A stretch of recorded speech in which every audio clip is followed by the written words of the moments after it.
The sun beat down mercilessly on the Afghan mountains as Lieutenant Commander Chris Kyle adjusted his Oakleys, squinting through the heat waves rising from the dusty firing range. His SEAL Team 6 unit was set to deploy on a high-risk extraction in less than 48 hours, but something, or rather someone, had caught his attention.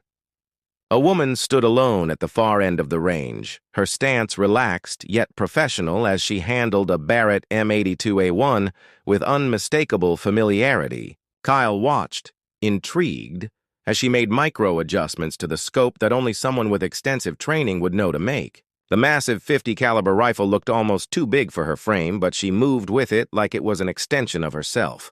Quick pause. Comment where you're watching from, and if you love these stories, hit subscribe now. The next one will blow your mind, and it's even crazier. Who's that? Kyle asked Master Chief Johnny Michaels, his second-in-command and longtime friend. Michaels shrugged. Some contractor. British, I think. Been keeping to herself since she arrived yesterday. Kyle nodded slowly, his interest piqued as the woman took her position behind the rifle. The shot rang out, and through his binoculars, Kyle confirmed a perfect hit on a target that had to be at least 1,500 meters away. Not impossible, but impressive enough to raise his eyebrows. Then she did it again.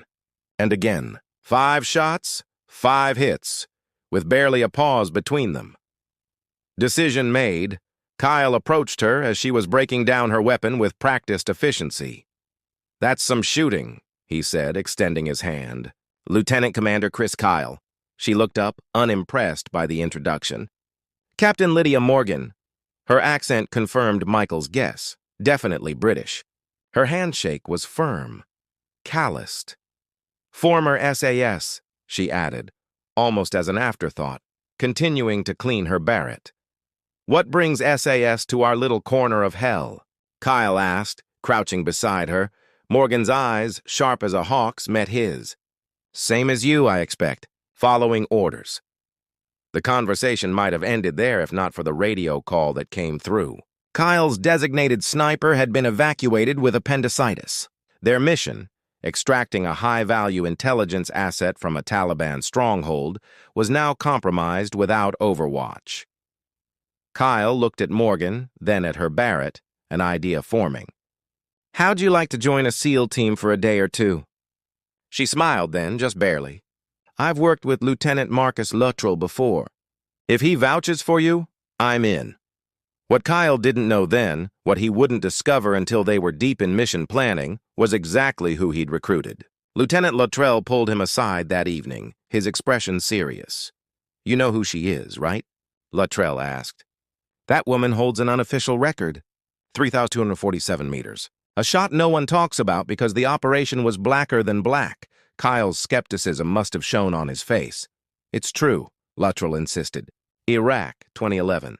She took out a high-value target who was about to trigger a massacre of hostages. The shot's classified, but every special operator worth their salt knows about it. The mission launched at 0200 the next day. Morgan positioned herself on a ridgeline 3 kilometers from the target building, while Kyle led the ground team through a ravine that would give them covered approach. Everything went according to plan until it didn't. Spotters identified the extraction team too early, and suddenly Kyle and his men were pinned down by heavy fire from 3 directions. "Morgan, we need support," Kyle radioed, the urgency clear in his voice as bullets ricocheted off the stone walls around them. "No clear shot on the machine gun nest." Silence stretched for 5 long seconds before Morgan's cool voice came through. "I need you to mark your position exactly." Kyle hesitated. "We're at your 3 o'clock, about 2,800 meters from your position."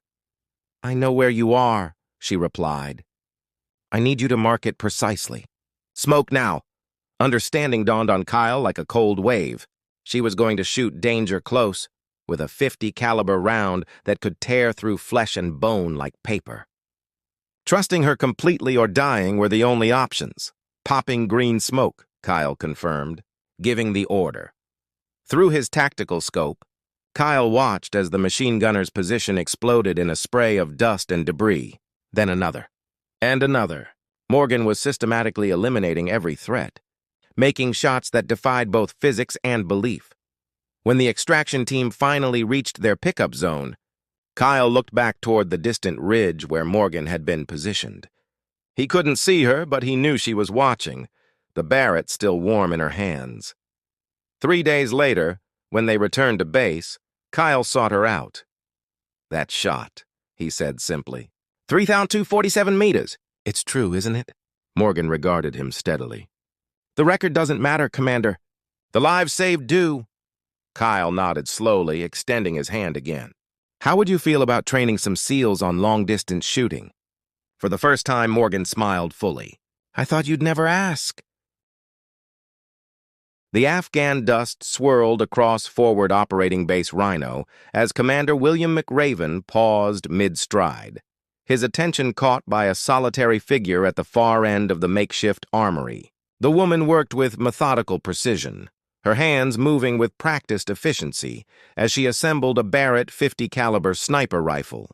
There was something about her focus that seemed almost meditative, each component clicking into place with purpose and certainty. McRaven approached silently, years of SEAL training making his footfalls nearly imperceptible, but she spoke without turning. "Commander McRaven, I've been expecting you." McRaven stopped, momentarily surprised. "You have me at a disadvantage." She turned then, revealing sharp features framed by a tight ponytail. "Lieutenant Alex Reynolds, sir. Former Army Ranger, currently attached to your unit per General Marshal's orders." Her hands never stopped working, fingers dancing across the weapon's components with intimate familiarity. McRaven frowned. His upcoming mission to eliminate a high-value terrorist leader required absolute precision and teamwork honed through years of joint operations. An unknown variable, especially a contractor, wasn't part of his plan. "With respect, Lieutenant, I select my own teams." Reynolds locked the Barrett's bolt into place with a satisfying click. "Not this time, sir." Command was quite specific. Her eyes, startlingly blue against her sun-darkened skin, met his without deference or challenge, just certainty. The mission briefing that evening did nothing to ease McRaven's concerns. His team of elite operators, including the legendary Robert O'Neill, exchanged skeptical glances as Reynolds quietly took a seat at the back of the room. Intelligence Officer Parker pulled up satellite imagery of a compound nestled in a remote valley surrounded by steep mountain ridges. Target is Abdul Rahman, financier behind the embassy bombings. We have a 48-hour window before he moves. "The challenge," Parker continued, "is approach. There's no cover for the last kilometer and he's surrounded by at least 30 fighters." O'Neill leaned forward. "Sniper support?" Parker nodded toward Reynolds. "That's why she's here." McRaven noticed the shift in the room, subtle but unmistakable. "Care to elaborate?" Parker hesitated, then typed something into his laptop. A classified file appeared on screen, most of it redacted. "Lieutenant Reynolds trained under Carlos Hathcock himself. Served alongside Michael Murphy in 2005. He paused, lowering his voice. 3 years ago, she took a shot in Syria that's still classified. 3,247 meters. Saved an entire Spec Ops team. The longest confirmed kill in history, but you won't find it in any record books." Reynolds remained impassive as all eyes turned to her. McRaven studied her with new interest. If true, it was beyond impressive. It was nearly impossible. 48 hours later, McRaven cursed as bullets pinged off the rocks around him. The mission had gone sideways almost immediately.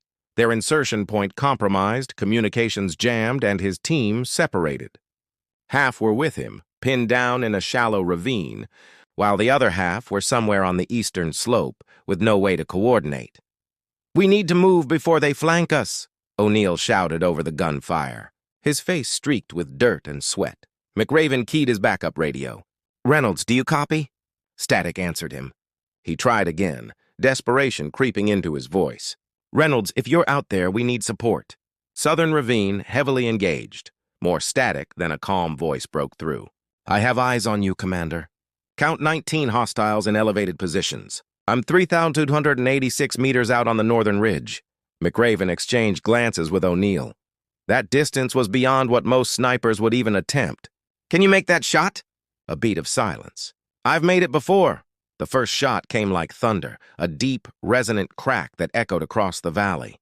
Through his scope, McRaven watched as a Taliban gunner atop the ridge simply disappeared in a spray of red. Another shot followed, then another. Each time an enemy fighter fell. "Moving now," McRaven ordered, leading his team through the gap Reynolds had created. They scrambled toward the extraction point, Reynolds systematically eliminating any threat that appeared. Later, as the helicopter lifted them away from the valley, McRaven found Reynolds sitting apart from the others, her face showing no trace of the extraordinary feat she'd just accomplished. "That was some shooting." "Lieutenant," he said, taking the seat beside her. Reynolds merely nodded, her eyes on the landscape passing below. "Just doing my job, sir. 3,247 meters in Syria. Now 3,286 today. You keep breaking your own records." For the first time, she smiled slightly. "The distance doesn't matter, Commander. The people who make it home do." McRaven studied her for a long moment. "We're forming a new joint special operations unit. Strictly classified. I want you on it." Reynolds turned to him, something like purpose flickering in her eyes. "When do we start?"